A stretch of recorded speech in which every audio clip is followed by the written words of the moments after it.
Hello everyone, मैं आदित्य आनंद स्वागत करता हूं आप सभी का अनअकैडमी के लर्निंग प्लेटफॉर्म पे। इस वीडियो में हम लोग चर्चा करेंगे about acid base and salts. Acids क्या होते हैं? एसिड वो सब्सटेंस होते हैं जो कि सार लगते हैं, अगर आप उसको टेस्ट करेंगे तो आपको खट्टा लगेगा। ठीक है। अगला है कि वो ब्लू लिटमस पेपर जो है, लिटमस पेपर आप सभी जानते होंगे, एसिड और बेस को टेस्ट करने के लिए यूज किया जाता है लैब्स में। तो अगर लिटमस पेपर जो ब्लू रंग वाला है उस पर अगर हम लोग एसिड डालेंगे तो वो उसको रेड में कन्वर्ट कर देगा। उसी तरीके से अगर बेस को अगर रेड लिटमस पे डालेंगे ना तो वो इसका जस्ट उल्टा ब्लू में कन्वर्ट कर देगा। तो ये दोनों पॉइंट्स बहुत ही इंपॉर्टेंट है कि एक पहला बात तो ये खट्टा लगता है, दूसरा ब्लू लिटमस को रेड में कन्वर्ट करता है। अब तीन कॉन्सेप्ट हमें समझना है कि तीन साइंटिस्ट ने दिया था कि आर्हेनियस ने अपने थ्योरी के हिसाब से बोला था कि एसिड वो सब्सटेंस होते हैं जो कि अगर हम उसको एक्वस सॉल्यूशन में डालें तो वो हाइड्रोजन आयन देगा। हाइड्रोजन आयन क्या चीज़? H+। ठीक है। तो आर्हेनियस के हिसाब से जैसे HCl है, तो अगर इसको पानी में डालेंगे तो ये H+ दे देगा और Cl- रिलीज कर देगा। ठीक है। उसी तरीके से ब्रॉन्स्टेड और लाउरी कंसेप्ट ने बोला था कि HCl वो सब्सटेंस होते हैं जो कि प्रोटॉन को डोनेट करते हैं। फिर से आप इसी को देखिए, HCl वो सब्सटेंस है जो कि किसको दे रहा है? तो प्रोटॉन को दे रहा है। प्रोटॉन क्या है? H+ है। ल्यूइस थ्योरी के हिसाब से एसिड वो सब्सटेंस होते हैं जो कि इलेक्ट्रॉन को एक्सेप्ट करते हैं। मान लेते हैं कि ये A+ है, ये आपका एसिड है, ये B- है, ये बेस है। तो ल्यूइस के हिसाब से क्या था कि एसिड वो सब्सटेंस होते हैं जो कि इलेक्ट्रॉन को एक्सेप्ट करते हैं। B- का मतलब इसके पास इलेक्ट्रॉन है, ये पॉजिटिव है, इसका मतलब ये इसके पास इलेक्ट्रॉन डेफिशिएंट है, नहीं है, तो ये इसको प्रोटॉन इलेक्ट्रॉन देगा। तो यानी बेस वो सब्सटेंस हो गए ल्यूइस थ्योरी के हिसाब से जो कि इलेक्ट्रॉन डोनेट करते हैं, और एसिड वो सब्सटेंस हो गए ल्यूइस थ्योरी के हिसाब से जो इलेक्ट्रॉन एक्सेप्ट करते हैं। अब यहाँ पे आइए कुछ बातें देख लें एसिड के बारे में, जो कि एसिड फूड में यूज होते हैं। जैसे साइट्रिक एसिड सिट्रस फ्रूट्स में, आप सभी जानते होंगे, लेमन्स में, ऑरेंज में। ठीक है। फिर लैक्टिक एसिड मिल्क में होता है। ब्यूटारिक एसिड जो बटर वेस्ट हो जाता है उसमें होता है, rancid butter. Tartaric acid grapes में प्रेजेंट होता है। विनेगर में एसिटिक एसिड होता है। एप्पल्स में मैलिक एसिड होता है। फैट्स में स्टेरिक एसिड होता है। टमाटर में ऑक्जेलिक एसिड होता है। और जो हम लोग कोल्ड ड्रिंक वगैरह पीते हैं उसमें कार्बोनिक एसिड होता है। कुछ और एसिड के यूजेस, जैसे हाइड्रोक्लोरिक एसिड हमारे डाइजेस्टिव सिस्टम का पार्ट है, गैस्ट्रिक जूस में प्रेजेंट होता है, तो वो डाइजेशन में हेल्प करता है। नाइट्रिक एसिड सोने और चांदी के प्यूरिफिकेशन में हेल्प होता है। कॉन्सेंट्रेटेड सल्फ्यूरिक एसिड और नाइट्रिक एसिड आयरन को वॉश करने में यूज होता है बिफोर इट्स गैल्वेनाइजेशन। ठीक है।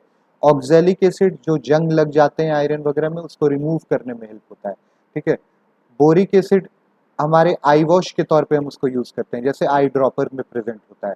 फॉर्मिक एसिड जब लाल चींटियां हमें काट लेती हैं तो वो क्या रिलीज करती हैं? फॉर्मिक एसिड ही रिलीज करती हैं। यूरिक एसिड यूरिन में प्रेजेंट होता है। अब बात करते हैं कि स्ट्रॉन्ग एसिड्स जो होते हैं ना, स्ट्रॉन्ग एसिड्स जैसे HCl बहुत ही स्ट्रॉन्ग एसिड है, वो कंप्लीटली आयोनाइज होता है वाटर में, क्योंकि उसके साथ जो बेस होगा ना वो बहुत ही वीक बेस होता है। तो इसीलिए स्ट्रॉन्ग एसिड अगर है तो वो कंप्लीटली आयोनाइज होगा, और उसी तरीके से अगर वीक एसिड है तो पार्शियली आयोनाइज होगा, क्योंकि वीक एसिड के साथ स्ट्रॉन्ग बेस होता है। ठीक है। तो वो अपने आप को तोड़ने की कोशिश करता है। लेकिन अगर स्ट्रॉन्ग एसिड है तो उसके साथ वीक बेस है, तो यहाँ पे स्ट्रॉन्ग एसिड कंप्लीटली आयोनाइज होगा। क्लियर? अगला है basicity of N acid. Basicity of N acid क्या होता है? तो ये it is the number of removable hydrogen ions from N acid. Acid में क्या प्रेजेंट होगा? हाइड्रोजन आयन होगा। तो बेसिसिटी ऑफ एन एसिड वो नंबर है हाइड्रो रिमूवेबल हाइड्रोजन आयंस का। तो जैसे कि ये तीन तरह का होता है, मोनोबेसिक, डाइबेसिक, ट्राइबेसिक। अब मोनोबेसिक वो एसिड हो गए जिसमें कि एक हाइड्रोजन आयन रिमूव हो सकता है। डाइबेसिक वो हो गए जिनमें दो हाइड्रोजन आयन रिमूव हो सकता है। सबके एग्जाम्पल लिखे हुए हैं, जैसे H2SO4 में कितने आपके H+ रिमूव हो सकते हैं? दो। H2CO3 में दो। H2PO4 में दो। ट्राइब बेसिक एसिड में तीन रिमूवेबल हाइड्रोजन आयन है, जैसे H3PO4। अब आइए बेस के बारे में चर्चा करें। तो बेस वो सब्सटेंस है जो कि बिटर लगता है टेस्ट करने में। बिटर मतलब कड़वा लगता है। एसिड कैसा लगता था? खट्टा। बेस बेस क्या कर रहा है? रेड लिटमस पेपर को ब्लू में कन्वर्ट कर रहा है। एसिड क्या कर रहा था, ब्लू को रेड में कन्वर्ट कर रहा था। बेस आर्हेनियस थ्योरी के हिसाब से बेस वो सब्सटेंस है जो कि एक्वस सॉल्यूशन में क्या देगा, हाइड्रोक्सिल आयन देगा, OH माइनस देगा। ब्रॉन्स्टेड और लाउरी कंसेप्ट के हिसाब से बेस क्या क्या करता है, तो ये प्रोटॉन को एक्सेप्ट करता है। हाइड्रो एसिड क्या कर रहा था, प्रोटॉन को डोनेट कर रहा था, लेकिन बेस क्या कर रहा है ब्रॉन्स्टेड कंसेप्ट के हिसाब से, प्रोटॉन को एक्सेप्ट कर रहा है। लुइस थ्योरी के हिसाब से मैंने ऑलरेडी बता दिया कि बेस वो सब्सटेंस है जो कि इलेक्ट्रॉन को क्या करेंगे, डोनेट करेंगे, और एसिड क्या करते हैं, इलेक्ट्रॉन को एक्सेप्ट करते हैं। ठीक है, अब कुछ और बातें। तो यूजुअली देखा गया है कि जो भी मेटल के ऑक्साइड और हाइड्रोक्साइड होते हैं ना, दे आर बेसिस। मतलब जो जैसे आपके जो ग्रुप 1 के जो मेटल्स हैं, जैसे सोडियम पोटेशियम ये सब, इसके अगर आप लोग ऑक्साइड्स देखेंगे या हाइड्रोक्साइड, जैसे sodium hydroxide, sodium oxide, potassium hydroxide, ये सभी आपके मेटल्स ये जो होते हैं, ये सब बेसिस होते हैं। ठीक है, बेसिस।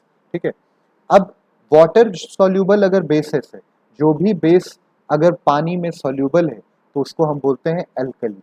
जैसे कि सोडियम हाइड्रोक्साइड आपका वाटर में डिजॉल्व होता है, पोटेशियम हाइड्रोक्साइड आपके डिजॉल्व होते हैं, तो ये आपके एल्कली हैं, एल्कली।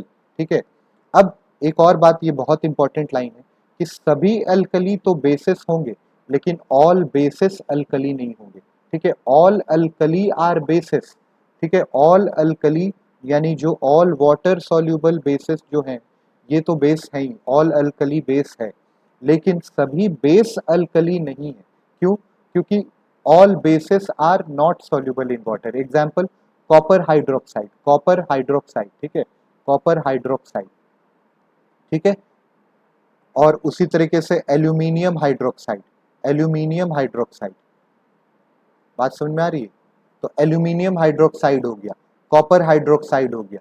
तो ये कुछ ऐसे बेसिस हैं जो कि पानी में सॉल्यूबल नहीं है, इसलिए all alkali are bases but all bases are not alkali. अब हम जैसे हमने एसिड के केस में बेसिसिटी ऑफ एसिड पढ़ा था, उसी तरीके से बेस में एसिडिटी ऑफ बेस होता है। इसमें it is determined by the number of removable hydroxyl ions from a base. कितने हाइड्रोक्सिल आयन रिमूव हो सकते हैं बेस से, उसी को बोलते हैं एसिडिटी ऑफ अ बेस। अब चलिए पीएच स्केल की बात कर लें। तो पीएच स्केल क्या होता है? पीएच का बेसिक सा डेफिनेशन होता है negative logarithm of the concentration of hydrogen ions. ठीक है, इन मोल पर लीटर, क्योंकि ये कॉन्सेंट्रेशन है तो मोल पर लीटर में इसका यूनिट आएगा, तो minus log of H plus. इससे हमें मतलब नहीं है, हमें मतलब है इससे कि पीएच स्केल जो होता है 1 से लेकर 14 तक होता है। अगर 7 जो है पीएच, वो आपका न्यूट्रल होता है। 7 मतलब ना ही एसिड ना ही बेसिक। अगर 7 से हम कम होते जाएं, 1 की तरफ जाते जाएं, तो सॉल्यूशन जो होगा वो आपका एसिडिक होगा, और 7 से 14 की तरफ बढ़ते जाएं तो सॉल्यूशन जो होगा वो बेसिक होगा। ठीक है, what is the importance of pH? तो अगर हमारा जो बॉडी है ना, हमारा या फिर प्लांट्स का, एनिमल्स और प्लांट्स का बॉडी, ये एक नैरो पीएच रेंज में ही वर्क करता है। जो कि क्या होता है, हमारा जो फिजियोलॉजिकल पीएच है, ब्लड का पीएच कितना है, 7.4। तो 7 से 7.8 के पीएच में ही ये वर्क करता है। उसी तरीके से हमारे जो पेट में है, पेट में गैस्ट्रिक जूस में क्या प्रेजेंट होता है, हाइड्रोक्लोरिक एसिड, जो कि डाइजेशन में हेल्प करता है।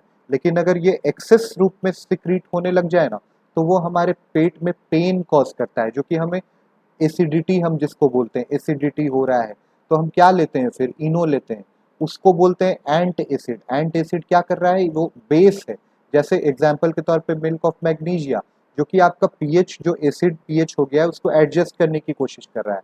उसी तरीके से हमारे माउथ में अगर पीएच जो है 5.5 से कम होने लगता है तो हमारे दांत सड़ने लगते हैं, टूथ डिके होता है। जो हम लोग चॉकलेट्स और स्वीट्स वगैरह खाते हैं ना, तो बैक्टीरिया प्रेजेंट होते हैं, अगर वो हमारे पीएच को 5.5 से कम कर दें तो टूथ डिके स्टार्ट हो जाएगा। तो उसको क्या न्यूट्रलाइज करने की कोशिश करता है, तो जो हमारा जो सलाइवरी ग्लैंड से जो सलाइवा रिलीज होता है, सलाइवा स्लाइटली अल्कलाइन होता है, तो वो कोशिश करता है उसको 5.5 तक लाने का। ठीक है, उसको उससे कम नहीं होने देना है। ठीक है, अगला हम लोग सॉल्ट की बात कर ले, तो सॉल्ट वो सब्सटेंस होते हैं जो कि एसिड और बेस के रिएक्शन से मिलते हैं। तो जैसे सिंपल सा इसका एग्जांपल है HCl प्लस NaOH। ये HCl एसिड है, NaOH बेस है। ये क्या करेगा, H और OH यहाँ से पानी बना देगा, और Na और Cl सॉल्ट बना देगा, ये आपका टेबल सॉल्ट है। अब हम कुछ इंपॉर्टेंट सॉल्ट्स और उसके यूजेस की बात कर लें तो जैसे सोडियम क्लोराइड क्या है, आपका टेबल सॉल्ट है, हम लोग फ्लेवरिंग एजेंट के तौर पे यूज़ करते हैं। और जो पेशेंट्स को पानी चढ़ाते हैं उसमें भी आपका सोडियम क्लोराइड प्रेजेंट होता है, उसको ब्राइन सॉल्यूशन बोलते हैं। सोडियम आयोडेट आयोडाइज सॉल्ट में प्रेजेंट होता है, गॉइटर डिजीज को प्रिवेंट करने में हेल्पफुल है। Sodium carbonate washing soda, sodium benzoate food preservative, कई बार ये सब क्वेश्चन पूछे जा चुके हैं। पोटेशियम नाइट्रेट फर्टिलाइजर के तौर पे यूज होता है। Calcium chloride dehydrating agent to remove moisture from gases. Calcium carbonate limestone, calcium sulphate plaster of Paris, calcium phosphate भी fertilizer, bleaching powder disinfectant bleaching agent, और एलम जो होता है potassium aluminium sulphate purification of water antiseptic के तौर पे हम लोग यूज़ करते हैं, डाइंग इंडस्ट्री में भी यूज़ करते हैं। तो आई होप आपको ये एसिड बेस और सॉल्ट का जो कंसेप्ट है वो क्लियर हुआ होगा। Thank you everyone.